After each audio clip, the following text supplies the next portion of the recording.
Welcome to SCA class.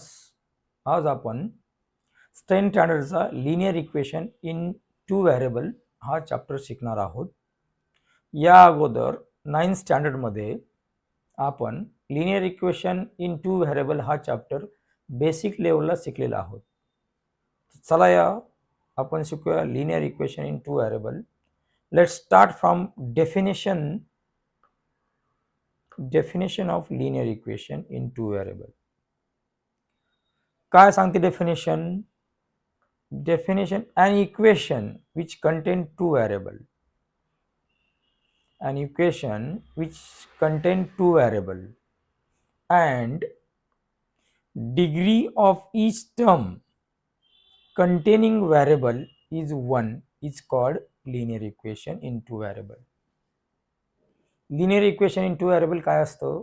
Linear equation in two variable त्यामध्ये equation असते. Equation which contain two variable. कसे two variable आपण समजूया आता. Linear equation two variable equation कसे असतात तुम्हाला माहिती आहे का? याच्याआधी आपण 6, 7, 8ला इक्वेशन काय असं शिकलो असतो. इक्वेशन दोन प्रकारचे असतात. वन व्हेरिएबल इक्वेशन आणि other is two variable equation.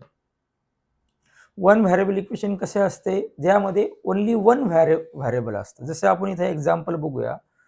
2x + 2 = 12. यामध्ये वन व्हेरिएबल आहे. व्हेरिएबल कोणता आहे? याच्यामध्ये x आहे. तर याच्यामध्ये आपण 6, 7, 8ला शिकलो आहोत की वन व्हेरिएबल इक्वेशनचे सोल्युशन कसे सॉल्व्ह करायचे. तर हे इक्वेशन कसे सॉल्व्ह करता येईल तुम्हाला? इक्वेशन कसे सॉल्व्ह करता येईल तुम्हाला? हे 2x = आता +2 इकडे जाऊन काय होईल? -2. त्यानंतर काय होईल?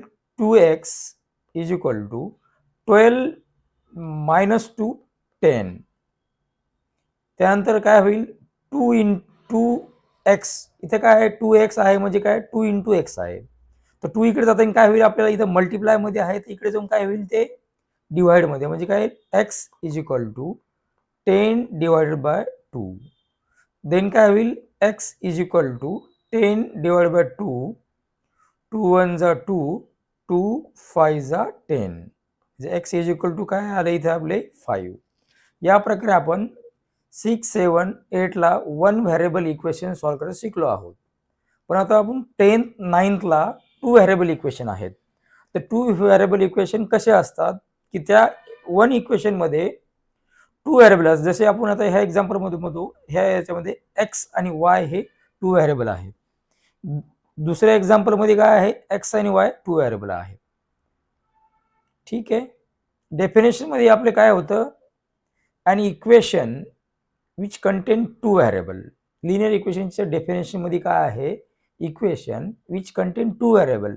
म्हणजे आपल्याला काय असेल इक्वेशन मध्ये? x आणि y असले पाहिजे. लिनियर इक्वेशन मध्ये काय असले पाहिजे? x आणि y किंवा अदर प्रकारचे व्हेरिएबल असले पाहिजेत. टू व्हेरिएबल कंपल्सरी असलेच पाहिजेत.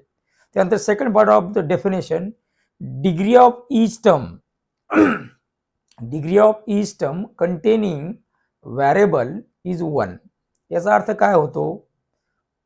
याचा अर्थ काय होतो? आता आपण हे पाहिलं इक्वेशन. इथे इक्वेशन कोणतं आहे? 2x + 3y = 20. यामध्ये degree of variable, degree of इथे व्हेरिएबल कोणतं? इथं फर्स्ट x आहे. x ची डिग्री म्हणजे काय? याचा घातांक किंवा पॉवर. इथं पॉवर x चा काही नाही, म्हणजे याचा अर्थ काय असतो? इथं x चा पॉवर 1 आहे. तसेच y चा पॉवर 3y, y चा पॉवर काय असेल? 1. म्हणजे इथे x चा पॉवर काय असेल? 1. किंवा काही नाही तरी इथे x चा पॉवर 1 असतो. इथे y चा पॉवर काय असेल? 1. सेकंड एक्झाम्पल मध्ये सुद्धा पॉवर काय असेल? x चा 1 असेल, y चा काय असेल? 1. ठीक आहे. डेफिनेशन बघितली आपण. डेफिनेशन काय होती आपली? an equation which contain two variable. Equation मध्ये आपल्याला काय असले पाहिजेत? लिनियर इक्वेशनच्या x आणि y अशा प्रकारचे दोन व्हेरिएबल असले पाहिजे. And degree of each term containing variable, म्हणजे व्हेरिएबलची डिग्री काय असली पाहिजे? 1. 1 पेक्षा जास्त नसली पाहिजे. त्याला काय म्हणतात आपण? Linear equation in two variable. समजलं? Linear equation in two variable. आणि त्यानंतर आपण लिनियर इक्वेशन टू व्हेरिएबलचा एक जनरल फॉर्म असतो तो सुद्धा शिकणार आहोत. 9th सुद्धा आपण general form of linear equation शिकलेलो आहोत. Linear equation two variable general form. Linear equation two variable linear equation in two variable general form काय आहे? ax plus by plus c is equal to 0. काय आहे general form? ax plus by plus c is equal to 0. तर ह्या general form मध्ये variable काय आहेत? x आणि y हे आहेत व्हेरिएबल. x आणि y आहेत व्हेरिएबल. आपण डेफिनेशन मध्ये काय शिकलो होतो की आपल्याला दोन व्हेरिएबल असले पाहिजे इक्वेशन मध्ये. तसं ह्या इक्वेशन मध्ये जनरल फॉर्म मध्ये x आणि y दोन व्हेरिएबल आहेत आणि त्यानंतर x आणि y इज हिअर x आणि y are two variable. General form मध्ये a b c हे काय असतात? हे रिअल नंबर असतात. ए बी सी काय असतात? जनरल फॉर्म मधले रिअल नंबर असतात. आता तुम्ही म्हणाल रिअल नंबर काय असतात? तर आपण 6, 7, 8 ला रिअल नंबर काय असतं ते शिकलो. ते जस्ट लेस्ट रिवाइज. रिअल नंबर म्हणजे काय? Number line. तुम्हाला माहिती आहे नंबर लाईनवर जे बी नंबर आपण प्लॉट करू शकतो त्याला रिअल नंबर म्हणू शकतो आपण. जसे रिअल नंबर मध्ये आपण फ्रॅक्शन बी घेऊ शकतो. इंटिजर्स काय असतात? 2/3, 4/3 ही इंटिजर असतात. आणि रिअल नंबरमध्ये इरॅशनल नंबर सुद्धा असतात. इरॅशनल नंबर म्हणजे काय? √3, √2 ह्या प्रकारचे. मग परत एकदा रिअल नंबर कोणते असतात रिवाइज करू आपण. रिअल नंबर कोणते असतात? फ्रॅक्शन, इंटिजर म्हणजे काय? 2/3, 4/3 और इरॅशनल नंबर √3, √2. इंटिजर मध्ये मायनस सुद्धा येईल, -4/2 हे सुद्धा येईल. फ्रॅक्शन मध्ये 0.7 मायनस सुद्धा हे सुद्धा फ्रॅक्शन येईल. रिअल नंबर समजले. रिअल नंबर म्हणजे कोणते? ए बी सी हे रिअल नंबर तुमचे असले पाहिजे हे जनरल फॉर्म मध्ये. ठीक आहे. तर आपल्याला आता बुकमध्ये कम्प्लीट द फॉलोइंग टेबल्स हा एक ऍक्टिव्हिटी दिलेली आहे ती आपण सॉल्व्ह करूया. ऍक्टिव्हिटीमध्ये आपल्याला त्यांनी 7 क्वेश्चन दिलेले आहेत. 7 क्वेश्चन आपण सॉल्व्ह करूया. त्यांनी फर्स्ट क्वेश्चन आपल्यासाठी सॉल्व्ह करून दाखवलेला आहे. फर्स्ट क्वेश्चन काय आहे आपला? फर्स्ट क्वेश्चन आहे 4m plus 3n is equal to 12. Pen change करूया.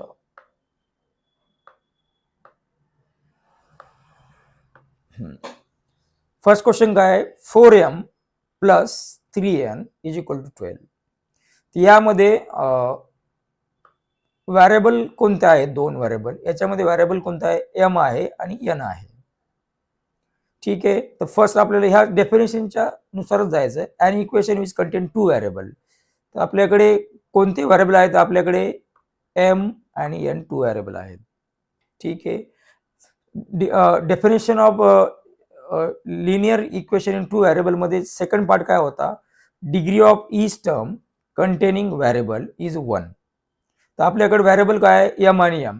m आणि n चा डिग्री काय आहे आपल्याकडे? काही नाही. याचा अर्थ काय असतो? m ची 1 आहे, n सुद्धा 1 आहे. म्हणजे काय? आपला त्यांनी दोन्ही पार्ट त्यांनी आपले सॅटिस्फाय केले, कंडिशन सॅटिस्फाय. इक्वेशन मध्ये टू व्हेरिएबल आहेत आणि degree of each variable is 1 आहे. त्यानंतर आपण जनरल फॉर्म आहे की नाही चेक करू. जनरल फॉर्म काय आपला? जनरल फॉर्म काय होता? ax plus by plus c is equal to 0. यामध्ये आपल्याला गिवन एक्झाम्पल आहे का जनरल फॉर्म मध्ये? तर आहे. आपल्याकडे दोन व्हेरिएबल आहेत.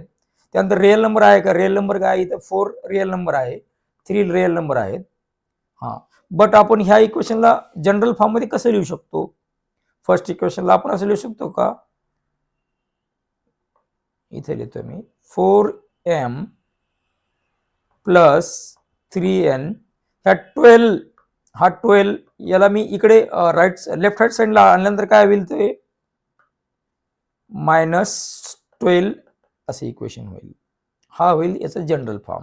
आणि जनरल फॉर्म काय? ax plus by plus C is equal to 0 ह्या फॉर्ममध्ये हे आहे. त्यामुळे हे काय आहे, हे equation 4m plus 3n is equal to 12 हे काय आहे, लिनियर इक्वेशन इन 2 व्हेरिएबल. त्यामुळे इथं आन्सर काय, यस राईट आहे.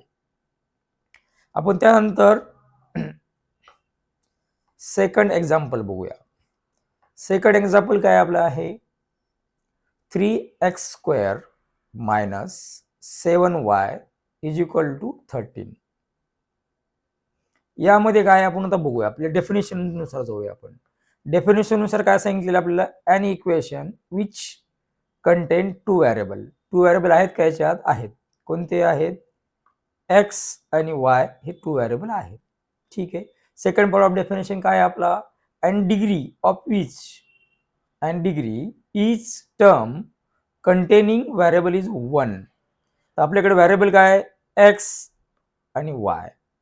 तर x ची डिग्री काय आहे, इथं आपल्याला गिवन आहे 2 आहे आणि y ची काय आहे 1 आहे. पण आपल्या डेफिनेशन मध्ये काय पाहिजे, आपल्याला डिग्री 1 पाहिजे. म्हणजे काय आहे, इथं आपले 1 कंडिशन सॅटिस्फाय नाही झाली. कशासाठी, लिनियर इक्वेशन इन 2 व्हेरिएबल. तर त्यानुसार आपल्याला पुढील डेफिनेशनचा पार्ट पाहायची सुद्धा गरज नाही, जनरल फॉर्म आहे का नाही. त्यामुळे हे काय जे इक्वेशन आहे 2x² minus 7y is equal to 13 हे काय आहे, लिनियर इक्वेशन नाहीये, नो. आपण टेबलमध्ये आन्सर लिहूया इथं, नो. करेक्ट. त्यानंतर आपण थर्ड एक्झाम्पल बघूया. थर्ड एक्झाम्पल काय आपले, थर्ड एक्झाम्पल काय आहे, √2x minus √5y is equal to 12. हे थर्ड एक्झाम्पल आहे. आपण सॉल्व्ह करू, ते लिनियर इक्वेशन इन 2 व्हेरिएबल आहे का नाही. तर आपल्याला फर्स्ट डेफिनेशन पार्ट काय, an equation which content 2 variable. 2 variable आहेत का, इथे आहेत, x आणि y 2 व्हेरिएबल आहेत. सेकंड पार्ट ऑफ डेफिनेशन काय, degree of each term containing variable is 1. तर आपले व्हेरिएबल काय आहेत, x आणि y. x ची डिग्री काय आपल्याकडे, काही नाही, याचा अर्थ काय असतो, डिग्री 1 असते. y ची सुद्धा काही नाही, याचा अर्थ डिग्री 1 असते. तर दोन्ही कंडिशन सॅटिस्फाय केल्यात. आपण आता जनरल इक्वेशनच्या फॉर्म मध्ये आहे का चेक करूया आपण. तर कसं लिहिता येईल आपल्याला जनरल इक्वेशन, हे जनरल इक्वेशन कसं लिहितं आपल्याला, 2x मायनस √5y. आता या 16ला मी जर लेफ्ट हँड साईडला आणले तर काय होईल, इकडे प्लस आहे तर इकडे काय होईल, -16 इज इक्वल टू 0. हा काय होईल आपला, ह्या इक्वेशन जनरल फॉर्म. तर आपला जनरल फॉर्म काय आहे आपला, इथे लिहूया आपण, ax plus by plus c is equal to 0. हा आपला काय आहे, जनरल फॉर्म. यामध्ये x आणि y काय आहेत, आपल्याकडे व्हेरिएबल आहेत आणि a b c काय आहेत, रिअल नंबर. तर आता मला सांगा, √2 रिअल नंबर आहेत ना, मी तुम्हाला सांगितलं होतं याच्यामध्ये रिअल नंबर मध्ये. हे बघा, रिअल नंबर मध्ये √2 सुद्धा, इरॅशनल नंबर सुद्धा काय असतात, रिअल नंबर असतात. त्यामुळे काय आहे आपल्याकडे, √2 काय रिअल नंबर आहे, म्हणजे आपल्याला काय, आणि √5 सुद्धा काय रिअल नंबर आहे. त्यामुळे काय आपलं general form of linear equation हे सॅटिस्फाय झाले. त्यामुळे हे इक्वेशन काय आहे, लिनियर इक्वेशन 2 व्हेरिएबल आहेत. थर्ड नंबरचं इक्वेशन काय आहे, यस आन्सर लिहिता येईल आपल्याला. त्यानंतर आपण फोर्थ बघूया. फोर्थ इक्वेशन काय आपल्याकडे, फोर्थ इक्वेशन काय आपल्याकडे, 0x plus 6y minus 3 is equal to 0. As per definition आपण बघूयात, टू व्हेरिएबल आहेत का याच्यामध्ये, x आणि y हे 2 व्हेरिएबल आहेत. Degree of each term containing variable is 1 आहे का बघू आपण, x आणि y याची डिग्री 1 आहे का, काही नाही, याचा अर्थ डिग्री काय असते, 1 आहे. म्हणजे दोन्ही इक्वेशन आहे का, दोन्ही इक्वेशन ऑफ कंडिशन टॅली झाली का आपली, झाली. पण आता एक आपल्याला जनरल फॉर्म बघूया आपण. हा जनरल फॉर्म काय असतो आपला, ax plus by plus c is equal to 0. ठीक आहे. तर आपण याच्यामध्ये लिहिलं, आपण याच्यामध्ये आहे आपल्याकडे काय आहे, 0x plus 6y plus 3 is equal to 0. हा जनरल फॉर्म आहे. आता तुम्ही म्हणाल की हा लिनियर इक्वेशन 2 व्हेरिएबल आहे, कारण की काय, यांनी general form of linear equation satisfy केलं आहे. पण आपल्याला तुम्हाला माहित आहे 0 इंटू एक्स केलं तर आन्सर काय आहे, तर 0. काय आहे आन्सर 0. म्हणजे याचा अर्थ काय होईल, इथं 0 हे आन्सर काय येईल 0. 0चा अर्थ काय असतो, याचा अर्थ काय असतो, इथं काहीच नाहीये. म्हणजे हे इक्वेशन काय होईल आपलं, 6y plus 3 is equal to 0. काय होईल इक्वेशन आपलं, 6y plus 3 is equal to 0. आणि आपल्या डेफिनेशन मध्ये काय सांगितलेलं आहे की इक्वेशन मध्ये 2 व्हेरिएबल असले पाहिजे. मग आपल्याला जर आपण हे जर इक्वेशन हे केल्यानंतर इथे किती व्हेरिएबल होतील, फक्त 1 y व्हेरिएबल होईल. त्यामुळे काय होईल, हे equation linear equation in 2 variable होणार नाही. तर आपण या फोर्थला काय लिहिणार, नो. समजलं, परत सांगू एकदा, सांगतो. इक्वेशन काय आपलं, 0x plus 6y minus 3 is equal to 0. इथे 2 व्हेरिएबल आहेत, x आणि y 2 व्हेरिएबल आहेत. Degree of each term containing variable is 1 सुद्धा आहे, काही नसते, याचा अर्थ काय 1 1 व्हेरिएबल असतं. जनरल फॉर्म सुद्धा आहे. पण इथं 0x याचा अर्थ 0 इंटू एक्स याचा अर्थ काय होतो, 0. याचा अर्थ काय होतो, 0. मग इथे काय होईल आपलं इक्वेशन, हे 6y मायनस 3 इज इक्वल 0. हे जनरल फॉर्म मध्ये नाहीये, आणि यामध्ये 2 व्हेरिएबल दिसत नाही नंतर, त्यामुळे हे काय आहे, लिनियर इक्वेशन 2 व्हेरिएबल नाहीये. ठीक आहे. यानंतर आपण 5th एक्झाम्पल बघूया.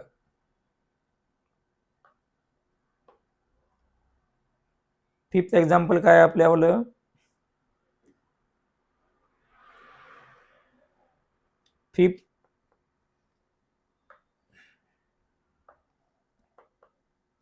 Fifth example 0.3x plus 0y.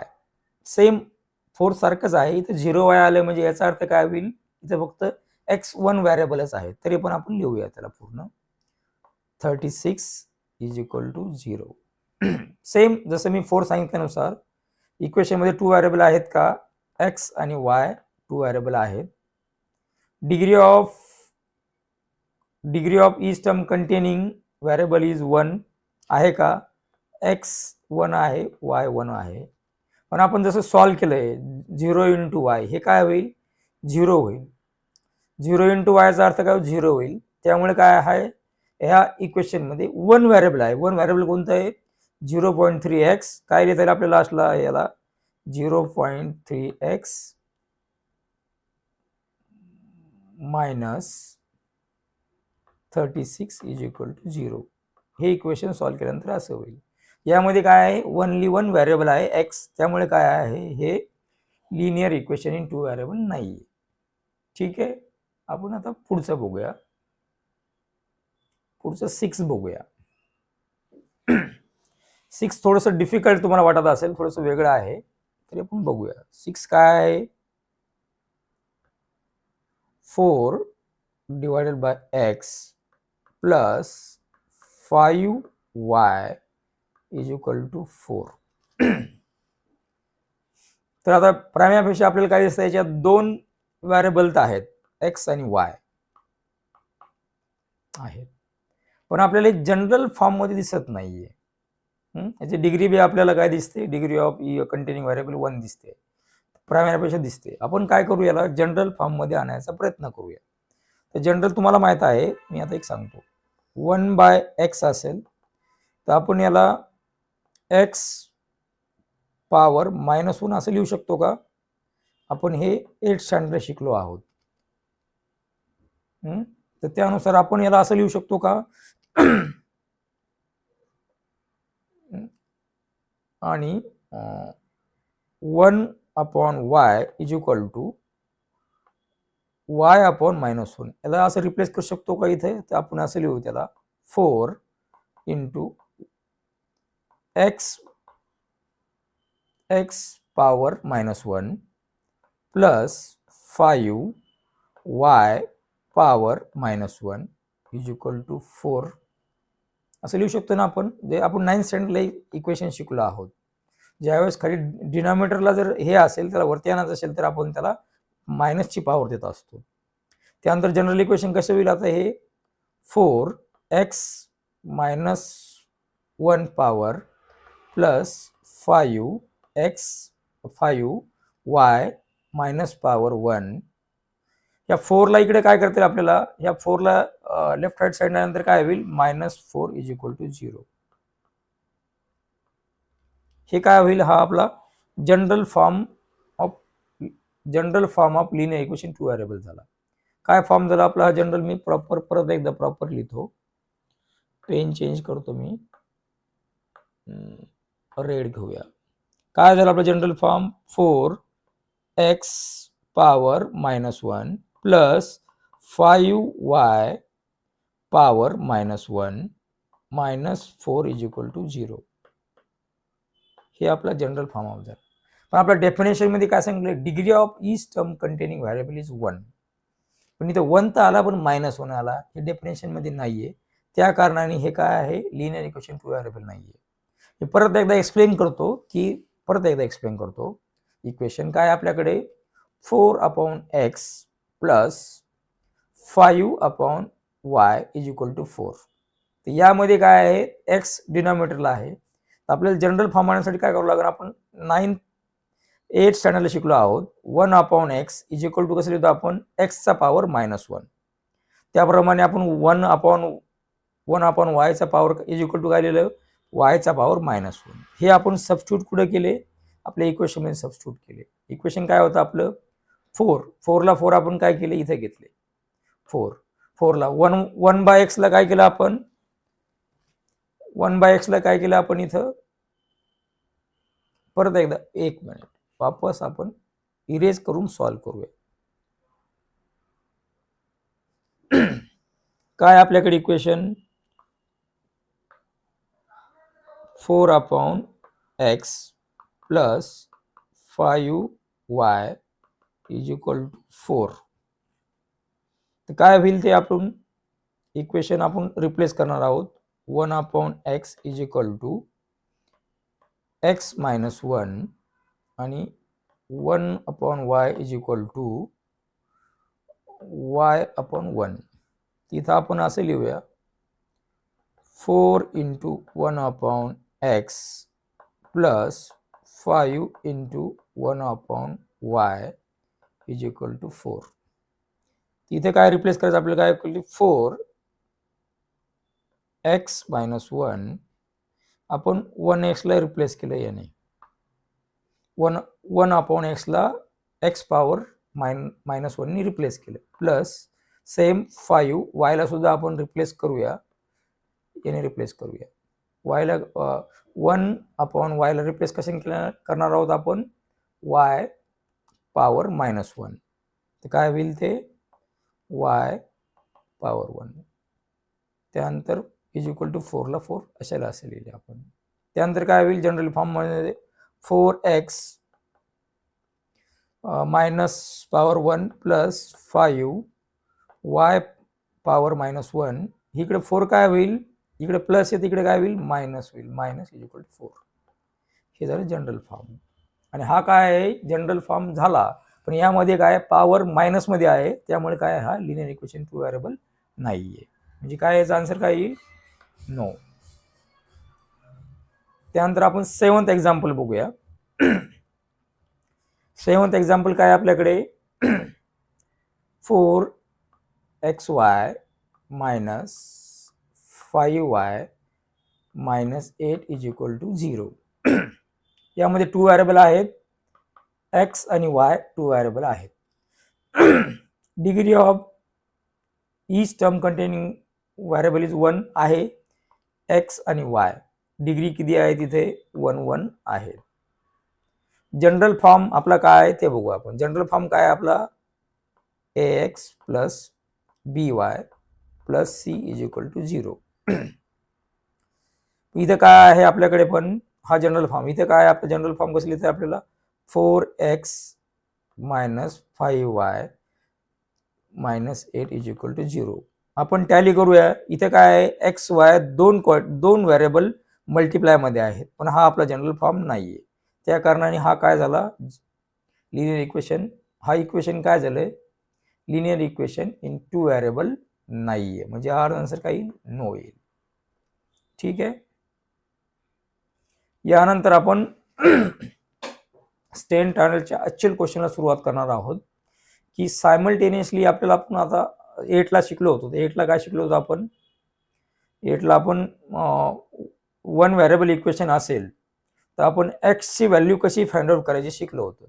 पण आता 10th ला काय होतं आपल्याला की दोन इक्वेशन येतात आणि दोन इक्वेशन मध्ये आपल्याला एक्स आणि वाय ची व्हॅल्यू फाइंड आउट करायची असते. तर ती आता कशी करता येईल ते आपल्याला 10th ला 9th ला बी शिकलो आहोत, पण 10th ला डिटेल मध्ये शिकणार आहोत आपण की काय simultaneously linear equation two variable simultaneously कसे सॉल्व्ह करणार आहोत.